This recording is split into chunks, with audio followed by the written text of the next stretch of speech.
Hola, es Fernanda. Today I just wanted to briefly talk about how to get out of worry, stress, anxiety in the moment, and some tools that have helped me to do that. And although it's not going to get rid of the overall problem, because normally it's like a pattern that we've built, it can help you to get out of it in the moment. Because the truth is that anxiety is fear, right? It's trying to tell your body, I'm scared of something. And rumination around like guilt and shame and the past, you're like overthinking something that's already happened to gain certainty, to fix it. But it's not real.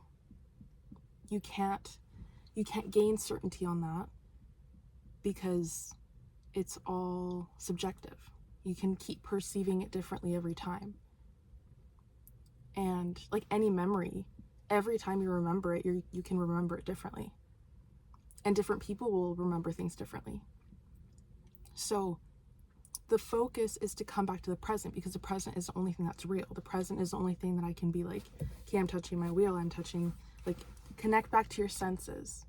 What can you smell? What can you hear? What can you feel around you? What's real in front of you right now? That's what's going to bring you back.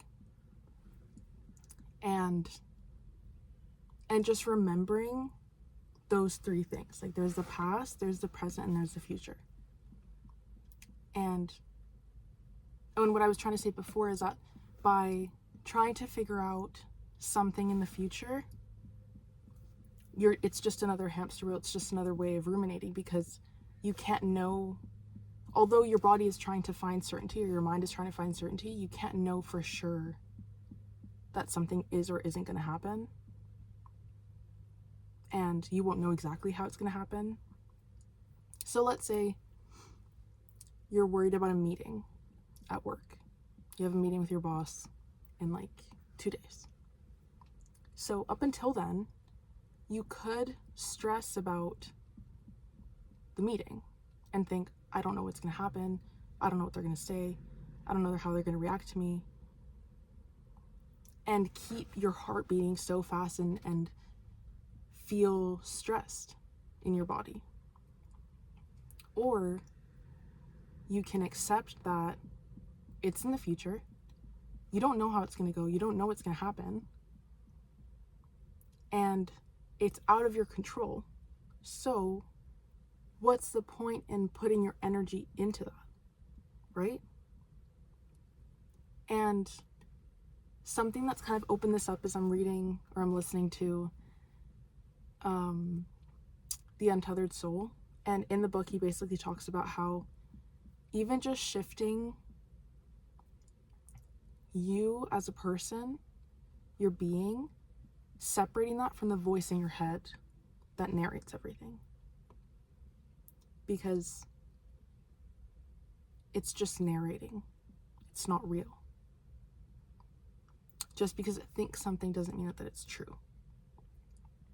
And everything that happened growing up, because I've also, like, I connected it kind of to labeling theory and sociology, where someone is given a label, and because of that label, they start to perceive reality through that label.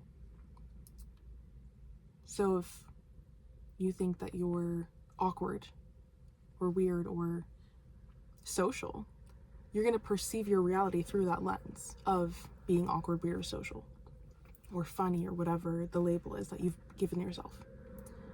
And it's not actually true. It's just ingrained in you.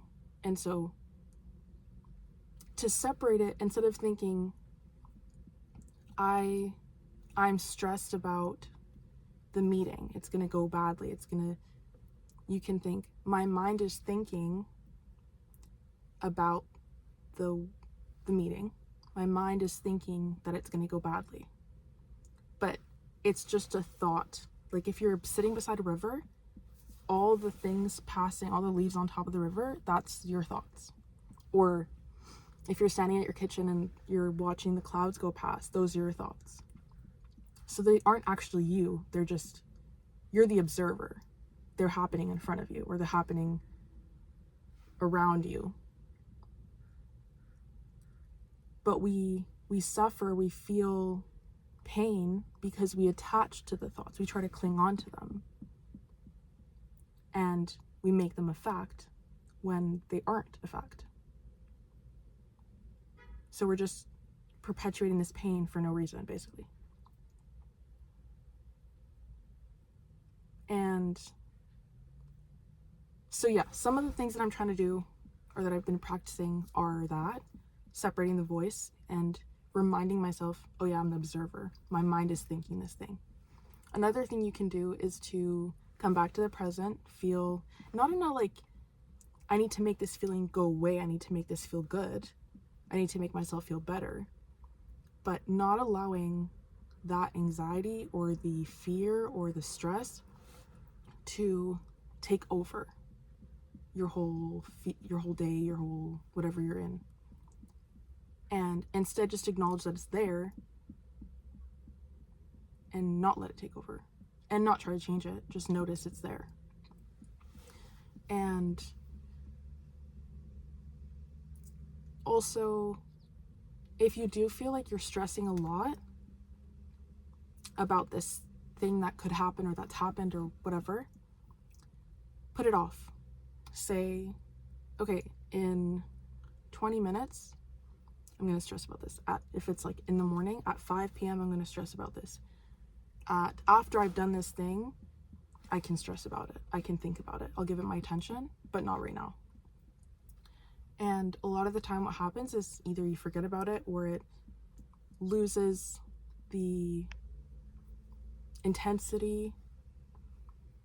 And it's kind of the same thing as just letting it be. That's another thing he talks about in the book, is that if you stop trying to change it, then, and simply let it be there, it's just going to keep passing.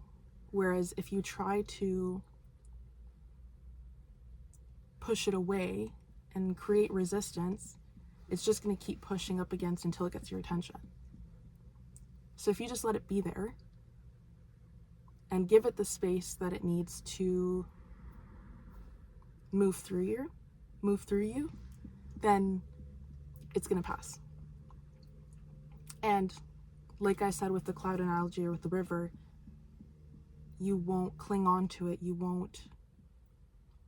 It'll just pass. So yeah, those are some things that I've been putting into practice and trying to figure out, and I found helpful. And yeah, I hope that it helps someone the same. And yeah, just remember, like, it's just a thought, and a thought can be changed. And we live on a floating rock. So, is it really that deep? Will you be stressing about it in a week, in a month, in a year? And what's a better feeling thought that you can add on top of it? Not to replace it, but just, I might be stressed about this meeting, but also, what if it goes well? Or I'm stressed about this thing and I'm really excited about my coffee and drinking it. Or, I don't know. Anyways, I hope you have a good day. I love you, and I'll see you in the next video. Bye.